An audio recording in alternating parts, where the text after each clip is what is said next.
Hey guys, what's going on? Nivens here. Time for your weekly rock wind-up. The final installment for the month of May, and of course, delivered to you on Rockfest Eve. Let's jump right into it with the Revolver Golden God Awards. They are now streaming online over at VH1 Classic.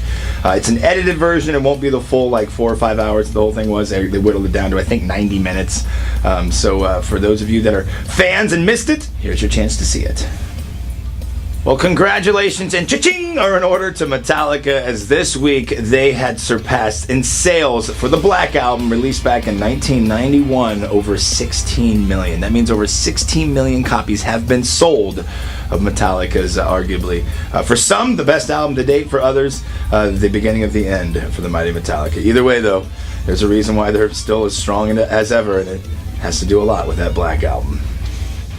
Well, on a lot of the tours that they've been on, Down frontman Phil Anselmo has jumped in and played a set with I almost said Pantera, with Black Label Society, who we'll see tomorrow at Rockfest, and thus leading to rumors about a maybe one-off reunion with Zach filling in for the late Dimebag Darrell. Well, the buzz was only intensified last weekend when bassist Rex Brown joined them, thus basically having what could possibly lend itself to that one-off Pantera reunion. Well, Vinnie Paul, drummer for, of course, Hell Yeah, former drummer for Damageplan and Pantera, and brother to the late Dimebag, said, it's kind of like when you get divorced and everybody and your friends and family still like the lady you were married to, but you don't really care much for her. Of course, I'm paraphrasing here. And everyone says, well, why don't you go talk to her? Just talk to her. It's okay. I don't want to talk to her. So basically, Vinnie Paul, again, shooting down the possibility of a one-off reunion.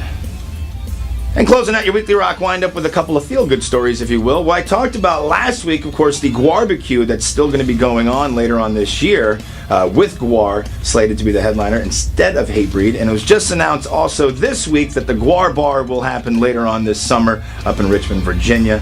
I think it's going to be like a barbecue joint as well. So, again, I think that's kind of a unique concept, and we'll see where it rolls out from there. And Mikkey Dee, drummer for Motorhead, saying Lemmy doing tons and tons better. Hopefully that means we'll see them getting out on the road very soon. Of course, pretty much all of 2013 was shelved for Motorhead because Lemmy had so many health issues he was dealing with. I'm Nivens. Thank you very much for tuning into your weekly rock wind-up. Of course, tomorrow is Rockfest. As you guys know, gates open up at 11. And hi there, I'm going to kick it all off at noon when I introduce the Sin City Cowboys. Looking forward to that, so make sure, bring your A game, which I know you guys will. And don't forget to check out 989therock.com and all the details about Rockfest, what's cool to bring with you inside, and what you should probably leave at home, and everything else. See you tomorrow. Have a great weekend.